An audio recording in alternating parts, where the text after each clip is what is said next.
Stop everything because you are about to see why the world's fastest train doesn't travel faster, and the truth will absolutely blow your mind. You expect speed, but what you will find is a high-tech nightmare that costs billions of dollars every single mile. Imagine you are inside a spaceship on tracks, zooming through the city like a lightning bolt. I will show you exactly what is stopping us from moving at 1,000 miles per hour right now. Floating trains and why they don't run faster. Imagine you're standing at a train station in Shanghai. But it's not a normal station with that smell of oil and the sound of metal grinding. Everything is super clean and modern. You step onto the train and it's smooth, looking like a long, white spaceship. You sit in your seat, buckle up, and the train starts to move. But something feels weird. You don't feel the bump of the wheels on the tracks. It's smooth, like you're sliding on ice. And that's exactly what's happening. The Shanghai Maglev doesn't have wheels. It floats. And because it floats, it can go incredibly fast. But there is a secret about this speed that changes everything. But I'll tell you more about that later. How does it work looking like that? Is it pure magic? No, it's magnets. Think about the magnets you have on your fridge door. If you take two magnets and try to touch the same sides together, north to north, for example, what happens? They push each other away, right? You feel that invisible force stopping them from touching. That's the exact same force that lifts this huge, heavy train, which weighs more than several African elephants put together. The train has super strong magnets on the bottom, and the track, which is actually a concrete guide, has magnets too. They push away from each other so hard that the whole train floats about an inch off the ground, which is roughly the thickness of your thumb. But why would they spend so much money to make a train float? This is where the speed magic happens. Think about when you're riding your bike. If you stop pedaling, the bike slowly stops, right? That happens because of friction. The bike tire rubs against the asphalt, and the air hits your body, and all of that slows you down. On a normal train, heavy metal wheels keep spinning and rubbing against metal tracks. This creates a lot of heat and a lot of resistance. It's like trying to run through wet sand up to your knees. Friction holds the train back. But the maglev has no wheels rubbing on anything. The only friction it has is with the air. It's like it's flying super low. Without the friction of the wheels, it can speed up really fast and reach crazy speeds. And it does. In just 2 minutes, it's already going over 200 miles per hour. That's faster than a Formula One car or a cheetah chasing its dinner. And it keeps speeding up. Pay attention to this. In a short time, it hits its top speed of 268 miles per hour. That's so fast that if it could keep that speed, you could go from Disney in Orlando to New York City in about 4 hours, a trip that takes almost a whole day by car. It's a surreal feeling to be inside. You look out the window and the buildings, the trees, the people. Everything turns into a colorful blur passing by very quickly. It feels like you're in a video game with the fast forward button pressed. It's exciting. It's futuristic. It's the fastest thing on tracks in the world. Therefore, it seemed like we had found the perfect solution for traveling long distances on land, beating any other train, and even competing with planes for short trips. But there's a problem. A huge, invisible problem that shows up right when the train is at its fastest and most powerful moment. This problem comes out of nowhere and starts pushing the train back with brutal force, making every extra mile of speed an epic and incredibly expensive battle. And it's about this invisible enemy that we're going to talk about now. The invisible wall that costs billions of dollars. Imagine you are in a convertible car on a very flat road, and you decide to put your hand out the window while the car speeds up. At 20 miles per hour, you feel a nice breeze on your fingers. At 60 miles per hour, the wind already starts pushing your hand back hard. Now, try to imagine what it would feel like if the car was going 268 miles per hour. The air wouldn't be like a breeze anymore. It would be as hard as a brick wall. That is exactly what the maglev fights all the time. The faster it tries to go, the more the air becomes a giant obstacle that tries to stop the train at any cost. But the way they try to solve this is even crazier, and I'll tell you more about that in a little bit. But why would it do that? Why does the air, which is so light we can't even feel it, turn into a monster? Think of the air as if it were a ball pit filled with plastic balls. If you walk slowly in the pit, the balls move out of the way easily. But if you try to run desperately, the balls pile up in front of you and you have to use an incredible amount of strength to push all of them at the same time. In the world of trains, we call this aerodynamic drag. The problem is that this drag doesn't grow the way we imagine.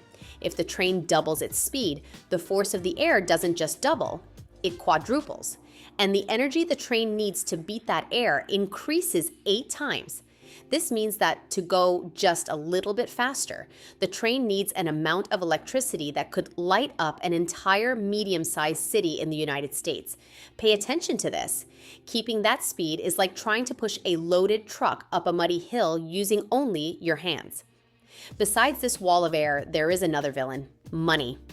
Building a track for the Maglev isn't like laying down the regular train tracks you see cutting through Texas or the Midwest.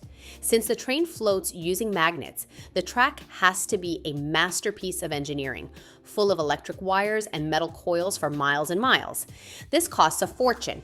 Each mile of this track costs about $60 million. To give you an idea, with the money from just 1 mile of maglev track, you could buy more than 2,000 brand new budget cars all at once. That is why the Shanghai Maglev is only 19 miles long. It's less than the distance of a marathon. If you are enjoying this topic, subscribe to see more interesting and different curiosity videos when they are posted. How did this happen? Why is something so good so short? The maglev was made to connect the airport to the city center, but it is so fast that the trip lasts only 8 minutes. You barely sit down and you already have to get up. But there's a problem. Since the line is very short, there isn't enough time for the train to stay at top speed for long. It speeds up, touches 268 miles per hour for a few seconds, and already has to start braking. Therefore, the fastest train in the world ends up being a very expensive toy that can't show all its power because it doesn't have room to run. It's not what you think. The problem isn't the train technology itself, but the world where it lives. Because of these costs, many maglev projects in the United States, like one that would connect Washington, D.C. to New York, stay only on paper. After all, who would pay hundreds of dollars for a ticket just to save a few minutes? But wait, because there is a secret plan to make this train run at over 600 miles per hour without using so much energy. And you need to understand how they plan to erase the air from the map for the video to be worth it until the end. The plan to erase the air and fly on the ground. Imagine you take a soda straw and try to blow a small paper ball inside it. If the straw is open, the ball flies away. But what if you cover the other end with your finger? The ball doesn't move because the air inside the straw has nowhere to go and becomes a spring that pushes the ball back. The Shanghai Maglev suffers from exactly that, but on a giant scale. It spends almost all its strength just pushing the air out of the way.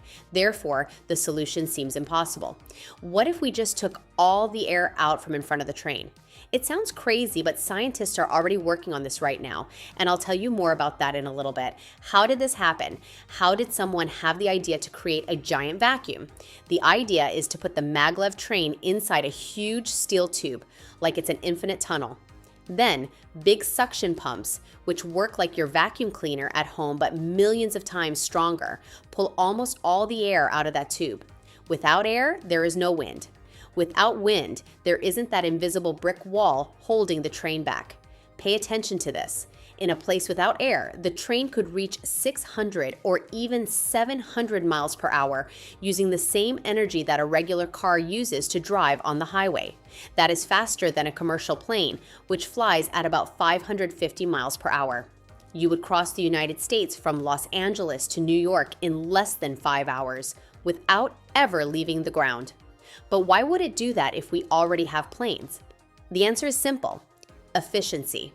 Planes have to spend tons of fuel just to climb up into the sky and fight against gravity. The train in the vacuum tube would already be on the ground, floating on its magnets without spending almost anything. But there's a problem. Keeping a 1,000-mile-long tube totally without air is an engineering nightmare.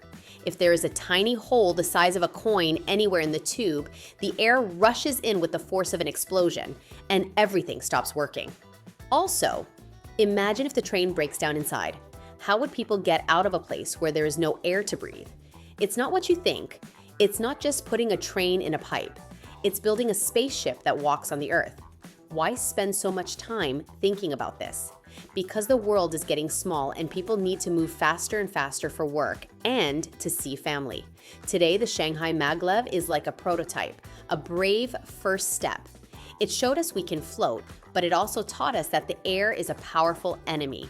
And the engineers learned their lesson and are now focusing on new designs that cut the wind like sharp knives. But how does it work looking like that with so much technology and little practical use? The truth is that the Maglev opened the doors to a new era.